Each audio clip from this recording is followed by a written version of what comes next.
Section 8.2, non-right triangles, law of cosine. Before we talk about the law of cosine, let's take a look and see if we can solve the following triangles with the laws of sine. First, we're given that alpha is 13 degrees, b is 20 degrees, and c is 15 degrees. In order for us to use law of sines, I need to know an angle and its opposite side. Right now, I only know one angle, which is the 13 degrees, but I don't know its opposite side A. And unfortunately, since I don't know a second angle, either beta or gamma, I can't figure out any of those two angles. So since there's no way right now to figure out an angle and its opposite side, I currently cannot use law of sine to solve this triangle. In the second triangle, we're given that A is 4, B is 20, and C is 19. So here I know all three sides, but I don't know any angles. So right now, I cannot use the law of sine to solve this triangle. In order to use law of sine, I do need to know an angle and its opposite side, or at least a way to figure out the angle and its opposite side. These two triangles are examples of side angle side and side side side triangles. And unfortunately, to start off solving this triangle, I can't use law of sine. So for that reason, we have to come up with another law to help us solve these triangles. The laws we're going to use to help us solve triangles in the side angle side scenario or the side side side scenario are referred to as the laws of cosine. Given the oblique triangle on the right, we have the following formulas. A squared equals b squared plus c squared minus 2bc cosine alpha. B squared equals a squared plus c squared minus 2ac cosine beta. And c squared equals a squared plus b squared minus 2ab cosine gamma. These formulas look almost exactly the same as Pythagorean theorem. In fact, this is a more generalized version of Pythagorean theorem. If we consider the third formula, if we make gamma 90 degrees, making it a right triangle, cosine of 90 degrees is 0, and anything times 0 is 0. And we're left with the c squared equals a squared plus b squared formula that we know from Pythagorean theorem.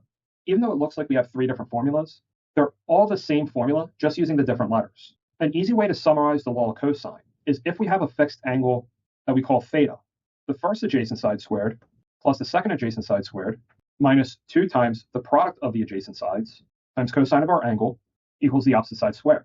And the reason why this summarizes it, if you look at any formula that we have for the law of cosine, say the first one, labeling the parts of our triangle with respect to alpha, A would be the opposite side, while B and C would be the two adjacent sides of alpha. What's great about the law of cosine is that it can be used to help us solve the SSS and SAS scenario, as it will allow us to figure out either one of the angles in the case of the SSS, or the side opposite of our given angle in the SAS case. Now that we have the laws of sine and cosine, now we can provide guidelines on how to solve triangles. Keep in mind, this is not meant to be a step 1, step 2, step 3 process. Rather than every time you find a piece of information about the triangle, you re-evaluate the information you have and go through this list to decide what you should do next. As we've seen with problems with the laws of sine, if you know 2 out of the 3 internal angles of the triangle, you can easily find the third. This is because the sum of the interior angles is always 180 degrees. So as soon as I figure out 2 of the 3 angles, I'm quickly figuring out that third. If I know a side and its opposite angle, then we're going to use the laws of sine to figure out any other piece of information we need. Make sure you are careful though. When you use law of sine to find a missing angle, there could be 2 solutions as we have seen in the side-side angle scenario. Now third, if the law of sine cannot be applied, try using the laws of cosine. And again, as you figure out a piece of information, go back through this list, see if you can either figure out the third internal angle or if you can start applying the law of sine. Now we're going to solve the triangle we saw in the first example, where we know that alpha is 13 degrees, B is 20 degrees, and C is 15 degrees. From what we discussed before, I don't know 2 out of the 3 angles, so I can't find the third. I don't know an angle on its opposite side, so I can't use law of sine. That leaves me with the law of cosine. But what part of our triangle should we look for first? Beta, A, or gamma? If I try to solve for beta and gamma, I would need to know all 3 sides of my triangle, since the law of cosine involves all 3 sides and 1 angle. So I don't have enough information to use the law of sine for beta or gamma. That forces me to try to solve for A first. Now here I can solve for A first using the law of cosine because A is opposite of our 13-degree angle. So using the 13-degree angle, A is opposite, which makes C and B adjacent. So according to the law of cosine, the opposite side squared, A squared, equals the sum of the square of the adjacent sides, which is 20 squared plus 15 squared, minus 2 times the product of the adjacent sides, cosine of our given angle. So to solve for A, all we would have to do is take the square root of both sides. No plus or minus since we know A is positive.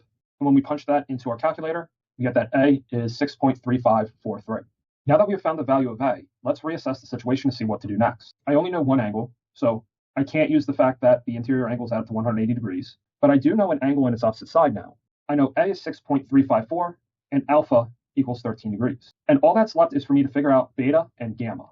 Since we have an angle on its opposite side, we can use the law of sine to figure out our angles. However, we do want to be very careful because we are solving for an angle. We do get potentially two solutions from our equation. If I think strategically, I know the larger the side, the larger the opposite angle. Since B is the longest side, beta has to be the largest angle. While C is the second longest side, gamma has to be the second largest. Since gamma has to be the second largest, we know gamma has to be an acute angle. Beta, on the other hand, could be obtuse or it could be acute.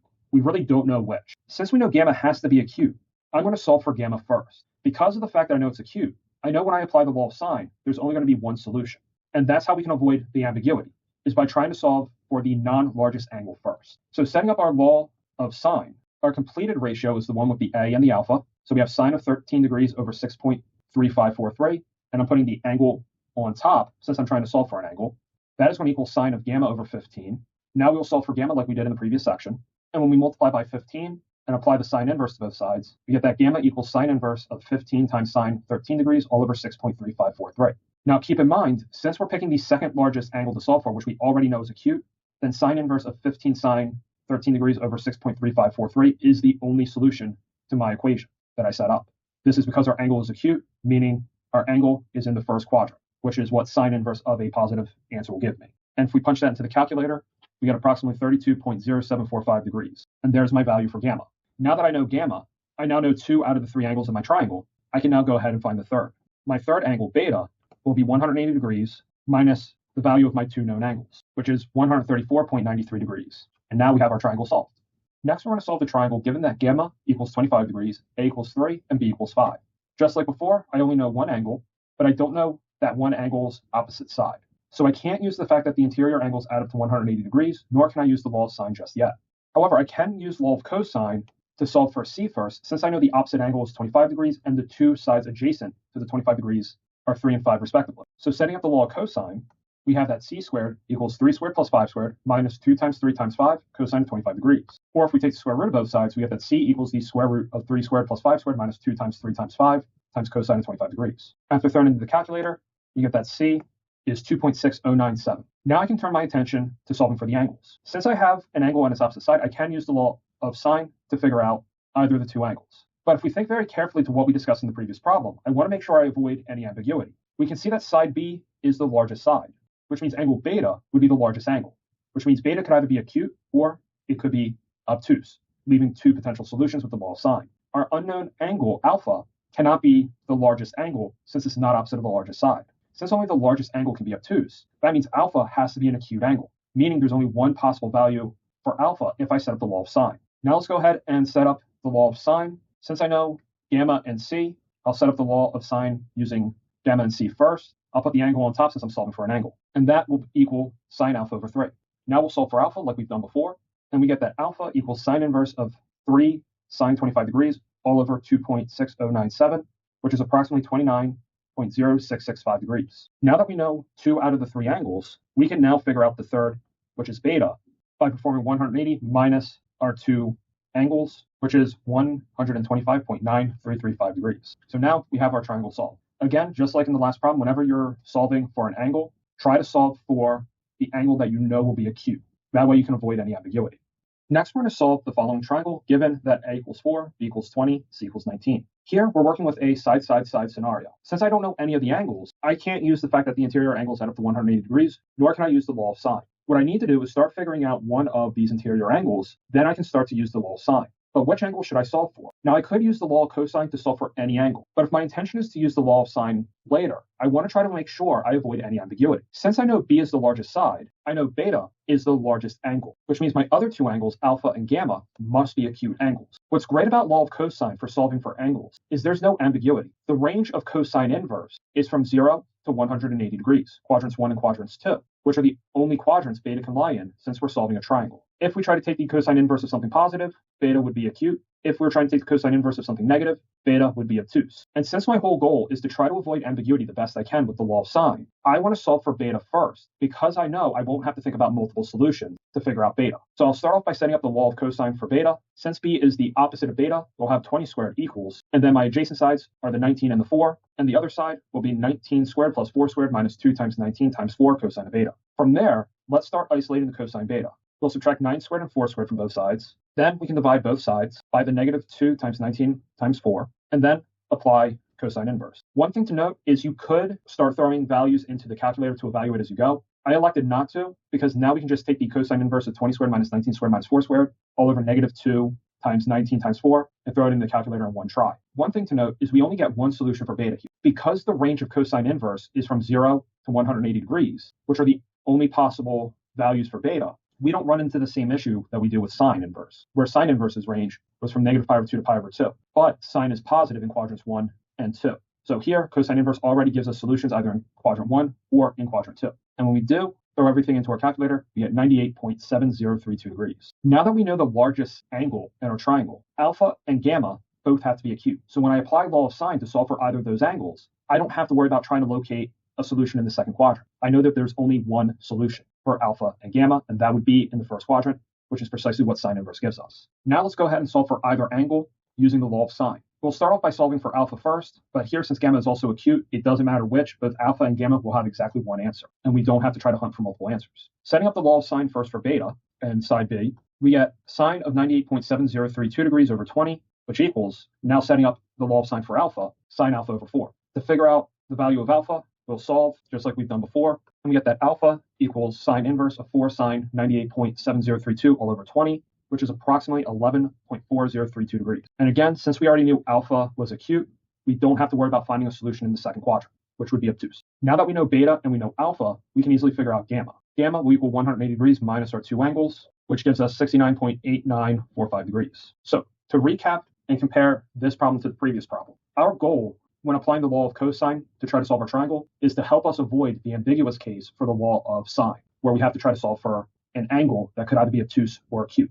In the previous problems, when we knew one of the angles and we want to use law of sine, we want to try to make sure we're applying law of sine to only solve for acute angles. So always take a second, no matter whether you're in the side angle side or side side side scenario, and try to identify what your largest angle would be based off of what is opposite the largest side. Once when you've figured out what your largest angle would be, if you're using law of cosine, solve for that largest angle, since law of cosine does not have any ambiguity with its angles. If you're trying to solve for an angle for law of sine, always try to make sure you're solving for an angle that you know is acute. That way you can make sure you avoid having to look for multiple angles, trying to find one that's acute, one that is obtuse. So always try to apply law of cosine to solve for the largest angle, or try to apply the law of sine to solve for an acute angle.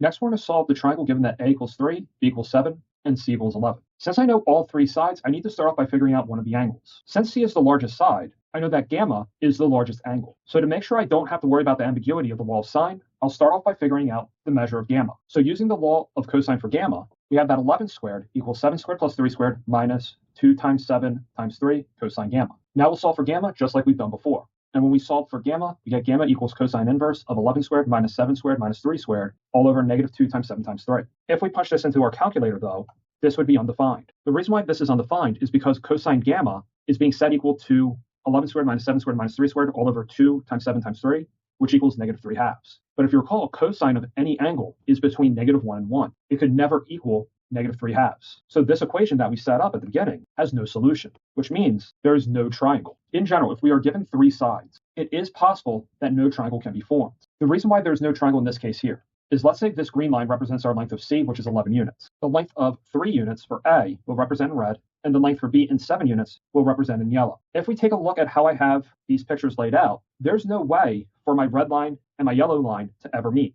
If I rotate these two sides 360 degrees, making circles of radius 3 and 7 respectively, because of how far away these centers are, 11 units, their circles will never intersect. Therefore, there's no way I can ever make a triangle with these dimensions. So in general, we always have to be careful when we're given three sides. There is a chance there's no triangle. The way we can predict ahead of time whether three sides can form a triangle is if the largest side is less than the sum of the other two sides. Well, our largest side has a length 11, and the other two sides have length 3 and 7, which equals 10. Well, 11 is not less than 10. Well, 11 is not less than 10. This statement is false. Therefore, there's no triangle, and we wouldn't have to use law of cosine. Whether you spot this beforehand or not just determines whether or not you save some time. If you take a look to check to see if the largest side is smaller than the sum of the other two sides, then you at least know whether or not you have a triangle. If you don't have a triangle, you don't have to go any farther with the law of cosine. Otherwise, you could always just apply the law of cosine without worrying about checking to see if the largest side is less than the sum of the other two sides, in which case you'll wind up with no solution, and that will also indicate there's no triangle.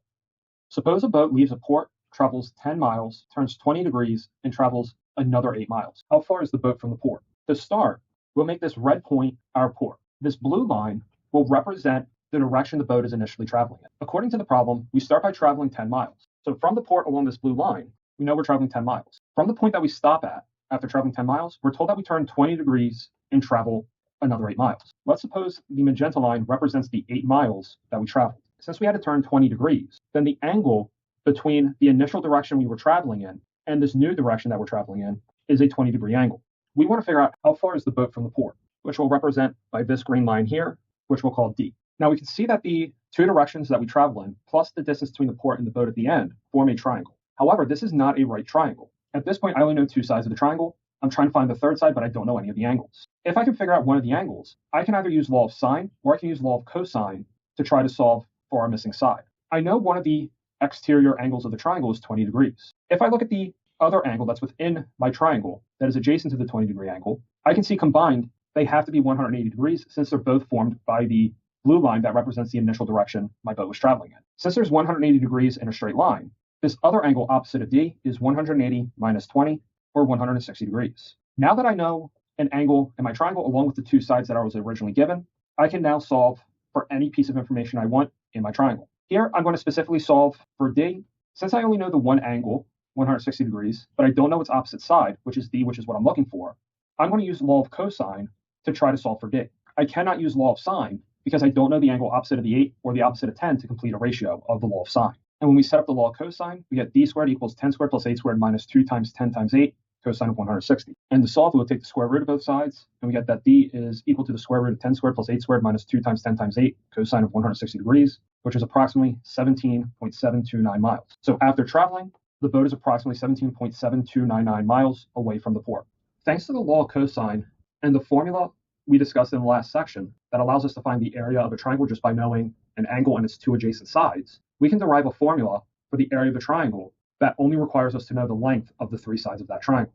This is referred to as Heron's formula. Heron's formula states, let A, B, and C be the lengths of the sides of an oblique triangle. Then, the area of the triangle A is given by A equals the square root of S times S minus A times S minus B times S minus C. S is equal to the sum of the three sides divided by 2. The sum of the three sides, A plus B plus C, is referred to as the perimeter. Since S is our perimeter divided by 2, we'll refer to S as the semi-perimeter. Thanks to this formula, as long as I know the length of the three sides of this triangle, I can easily figure out the area. So if we take a look at our next example, we're going to find the area of the triangle with side lengths of 29 meters, 33 meters, and 34 meters. Since we know the length of the three sides of our triangle, we can apply Heron's formula to find the area. And indeed, these three sides are a triangle. The sum of the two smallest sides is 62, which is larger than our largest side. So these three sides do indeed make a triangle. In order for us to apply Heron's formula, we do need to figure out the semi-perimeter first. Our semi-perimeter S is the sum of our three sides all over 2. And if we punch that into a calculator, we get that S equals 48. Now that we know the semi-perimeter, we can now apply Heron's formula. Now keep in mind, it doesn't matter which side is A, B, or C, whether we're calculating the semi-perimeter or the area. But to help keep this organized, we'll make A 29, B 33, C 34. So the area of our triangle is going to be the square root of S, which is 48, times S 48 minus A, which we made 29, times S, which is 48, minus our B, which we made 33, times S, which is 48, minus our C, which is 34.